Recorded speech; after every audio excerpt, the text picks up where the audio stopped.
Hello, buddy. Welcome back to the Tin Man's Corner channel. I'm your host, Jeffrey Tin Man Taylor, and today I'm going to be finish up chapter 10. I do not suppose that when a drunkard reasons with himself upon his vice, he is once out of 500 times affected by the dangers that he runs through his brutish physical insensibility. Neither had I, long as I had considered my position, made enough allowance for the complete moral insensate readiness to evil, which were the leading characters of Edward Hyde. Yet it was by these that I was punished. My devil had been long caged. He came out roaring. I was conscious even when I took the draught of a more unbridled and more furious propensity to ill. It must have been this, I suppose, that stirred in my soul that tempest of impatience with which I listened to the civilities of my unhappy victim. I declare, at least before God, no man morally sane could have been guilty of that crime upon so pitiful a provocation, and that I struck in no more than that in which a sick child may break a plaything. But I had voluntarily stripped myself of all those balancing instincts by which even the worst of us continues to walk with some degree of steadiness among temptations. And in my case, to be tempted, however slightly, was to fall. Instantly the spirit of hell awoke in me and raged.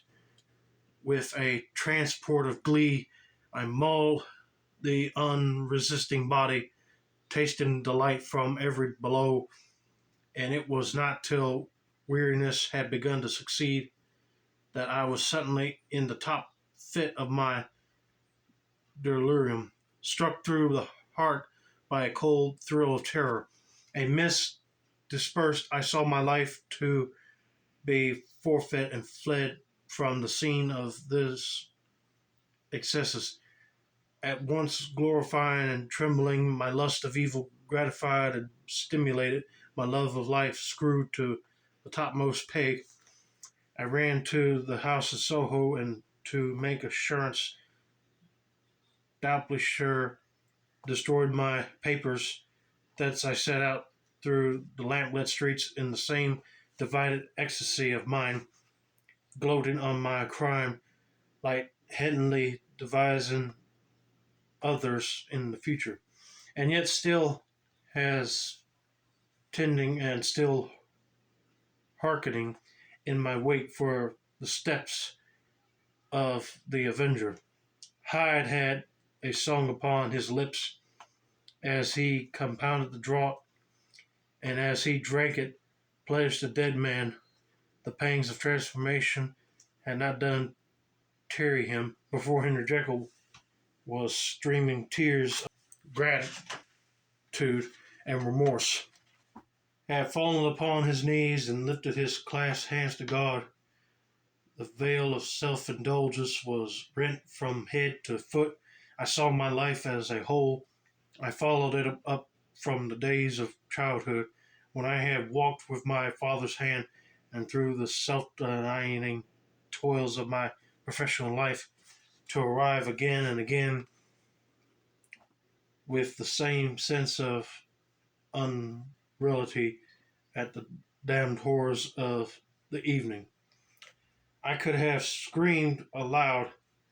I sought with tears and prayers to smother down the crowd of hideous images and sounds with which my memory swarmed against me, and still between the petitions the ugly face of my iniquity stared into my soul.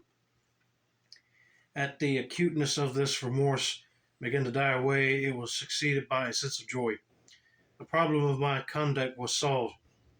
Hyde was thenceforth impossible. Whether I were or not, I was now confined to the better part of my existence. And oh, how I rejoiced to think it! With what willing humility I embraced anew the restrictions of natural life.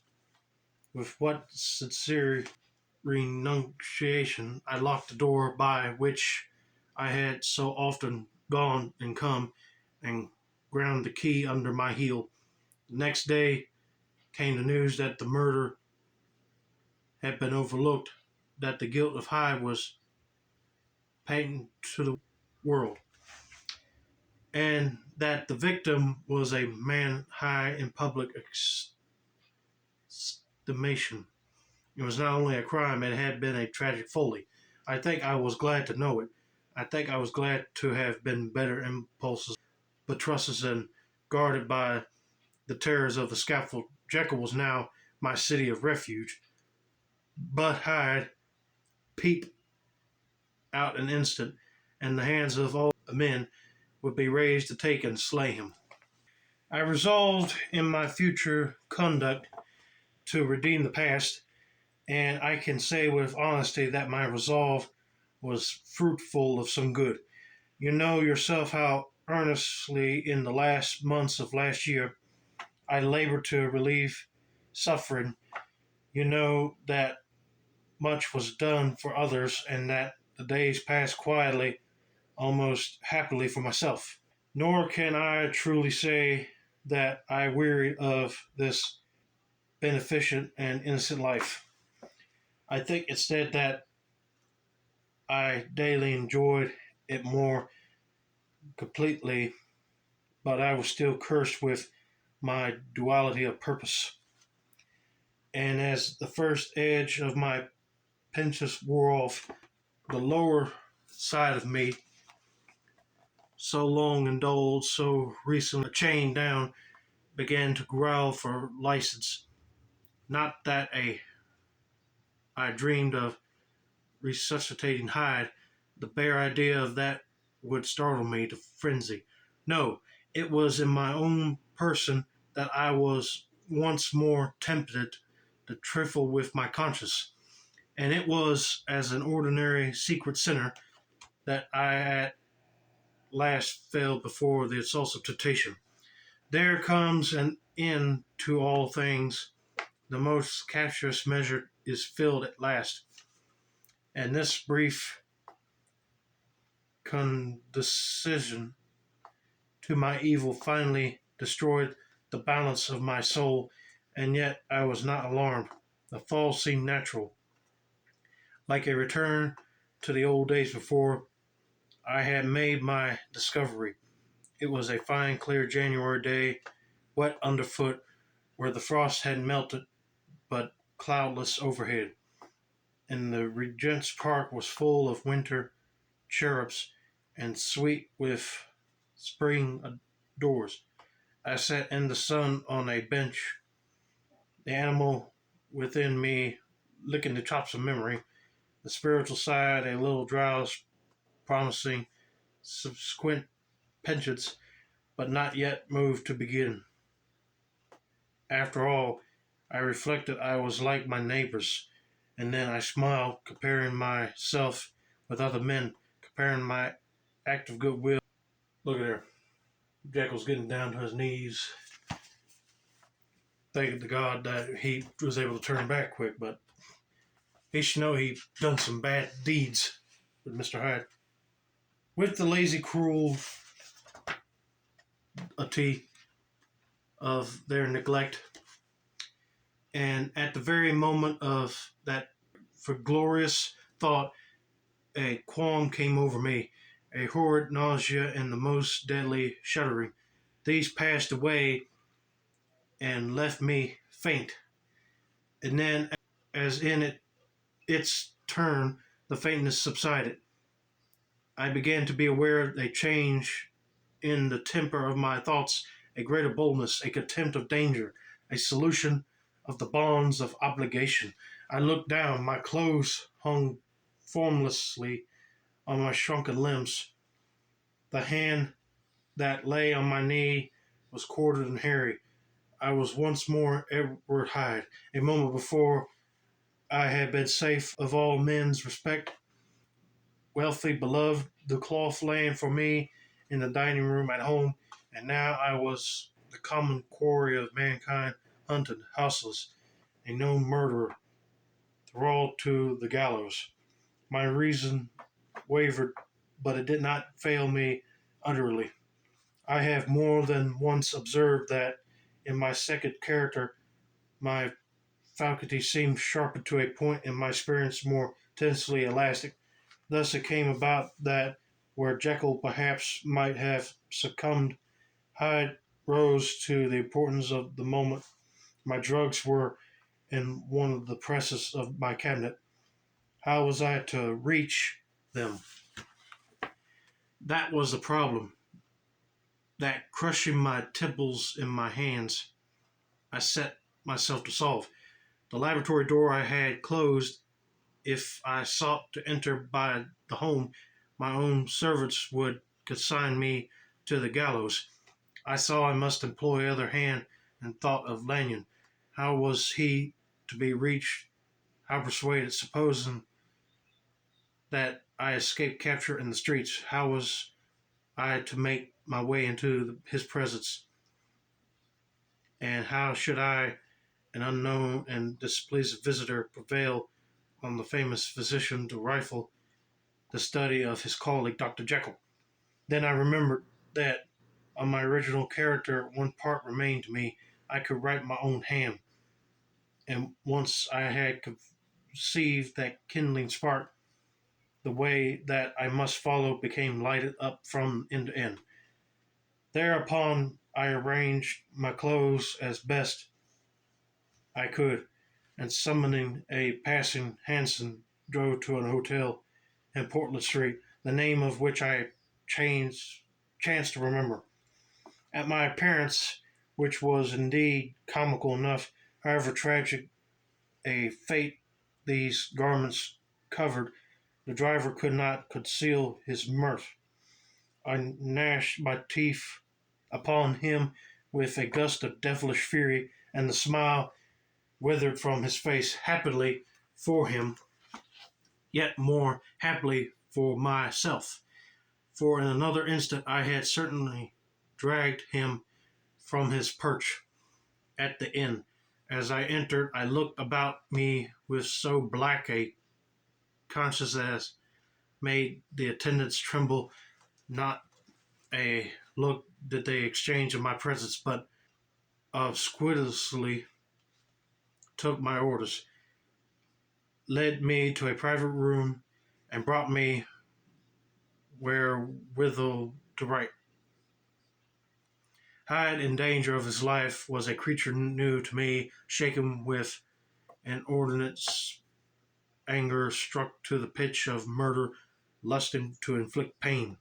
Yet the creature was astute, mastered his fury with a great effort of the will, composed his two important letters, one to Lanyon and one to Poole, and that he might receive actual evidence of their being posted, sent them out with directions that they should be registered. Thenceforward, he sat all day over the fire in the private room, gnawing his nails. There he dined, sitting alone with his fears, the waiter visibly quailing before his eye, and thence, when the night was fully come, he's trying to hide out in the alley street, but he stays there too long, so my mind knows. He set forth in the corner of a closed cab, and was driven to and fro about the streets of the city. He, I said, I cannot say I, that child of hell, had nothing human, nothing lived to him, but fear and hatred. And when at last, thinking the driver had begun to grow suspicious, he discharged the cab and ventured on foot. Attired in his misfitting clothes, an object marked out for observation into the midst of the nocturnal passengers, these two base passions raged within him like a tempest. He walked fast, hunted by his fears, chattering to himself, skulking through the less frequent thoroughfares, counting the minutes that still divided him from midnight. Once a woman spoke to him, offering, I think, a box of lights. He smote her in the face and she fled. When I came to myself at Lanyon's, the horror of my old friend perhaps affected me somewhat. I do not know. It was at least but a drop in the sea to the abhorrence with which I look back upon these hours. A change had come over me. It was no longer the fear of the gallows. It was the horror of being Hyde that racked me. I received Lanyon's condemnation partly in a dream. It was partly in a dream that I came home to my own house and got into bed. I slept after the prostration of the day, with a stringent and profound slumber which not even the nightmares that wrung me could avail to break. I awoke in the morning shaken, weakened, but refreshed. I still hated and feared the thought of the brute that slept within me, and I had not, of course, forgotten the appalling dangers of the day before, but I was once more at home in my own house and close to my drugs, and gratitude for my escape shone so strong in my soul that it almost rivaled the brightness of hope. I was stepping leisurely across the court after breakfast, drinking the child of the air with pleasure, when I was seized again with those indescribable sensations that here altered the change, and I had but the time to gain the shelter of my cabinet. Before I was once again raging and freezing with the passions of Hyde, it took on this occasion a double dose to recall me to myself. And at last, 6 hours after, as I sat looking sadly in the fire, the pangs returned, and the drug had to be re-administered. In short, from that day forth, it seemed only by a great effort of gymnastics and only under the intimate stimulation of the drug that I was able to wear the conscience of Jekyll. At all hours of the day and night, I would be taken with the premonitory shudder. Above all, if I slept or even dozed for a moment in my chair, it was always as Hyde that I awakened under the strain of this continually impending doom, and by the sleeplessness to which I now condemned myself, even beyond what I had thought possible to man, I became, in my own person, a creature eaten up and emptied by fever, languidly weak both in body and mind, and solely occupied by one thought, the horror of my other self. But when I slept, or when the virtue of the medicine wore off, I would leap almost without transition, for the pangs of transformation grew daily less marked, into the position of a fancy brimming with images of terror, a soul boiling with causeless hatreds, and a body that seemed not strong enough to contain the raging energies of life. The powers of Hyde seemed to have grown with the sickliness of Jekyll, and certainly the hate that now divided them was equal on each side. With Jekyll, it was a thing of vital instinct. He had now seen the full deformity of that creature that shared with him some of the phenomena of consciousness and was cohere with him to death. And beyond these links of community, which in themselves made the most poignant part of his distress, he thought of Hyde for all his energy of life as of something not only hellish but inorganic. This was the shocking thing, that the slime of the pit seemed to utter cries and voices that the amorphous gesticulate in sin that what was dead and had no shape should usurp the offices of life. And this again, that insurgent horror was knit to him closer than a wife, closer than an eye lay caged in his flesh, where he heard it muttered and felt it struggle to be born. And at every hour of weakness and in the confidence of slumber prevailed against him and deposed him out of life. The hatred of Hyde for Jekyll was of a different order. His terror of the gallows drove him continually to commit temporary suicide and return to his subordinate station of a part instead of a person. But he loathed the necessity, he loathed these pondits into which Jekyll was now fallen, and he resented the dislike with which he was himself regarded. Hence the ape-like tricks that he would play me, scrawling in my own hand blasphemies on the pages of my books, burning the letters and destroying the portrait of my father. And indeed, had it not been for his fear of death, he would long ago have ruined himself in order to involve me in the ruin. But his love of life is wonderful. I go further. I, who sicken and freeze at the mere thought of him, when I recall the objection and passion of this attachment, and when I know how he fears my power to cut him off by suicide, I find it in my heart to pity him. It is useless, and the time awfully fails me to prolong this description. No one has ever suffered such torments. Let that subside, and yet even to those have it brought not alleviation, but a certain kindliness of soul, a certain acquired sense of despair, and my punishment might have gone on for years, but for the last calamity which has now fallen and which has finally severed me from my own face. See, Jekyll right here is writing everything down. So I know he's a good man, even though his other self is making him look more guilty. From my own face and nature.